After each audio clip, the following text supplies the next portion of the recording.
خير يا أما، في حاجة؟ ابدا، مشكله قد كده. مشكلة ايه؟ خالك محجوز في المستشفى. خالي؟ خالي مين؟ انا عمري ما سمعت ان ليك اخوات. ده اخويا الكبير حسن. يا سلام، اسمه حسن؟ جاي تعرفين عليه بعد 29 سنه؟ ما جاتش فرصه يا صابر، اصله عامل عمليه وحاجزينه في المستشفى على 700 جنيه. حرام ياما، هلاقيها منين ولا منين؟ ده بدل ما تقولي لي ان ليك خال مات في كندا وساب لك 700,000 جنيه، جايه تقولي لي انه محجوز على 700 جنيه. يا ابني ده خالك حسن ملوش غيرنا. انا عارف طلع لي منين خالي حسن ده. وال 700 جنيه دول يدفعوا مره واحده ولا ممكن يمشوا تاتا تاتا؟ لا، لوكشه واحده.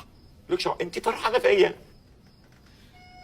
يا رب، هو كده مفيش نصيب، ومفيش شقه، ومفيش وفاء. الهي يجعلك فكه للمزنوقين، الهي ما يزنقك ابدا ويسهلها لك يا صابر يا ابن بطني. انت بتدعي لي انا؟ ادعي لاخوكي، يمكن ما ندفعش ال 700 جنيه.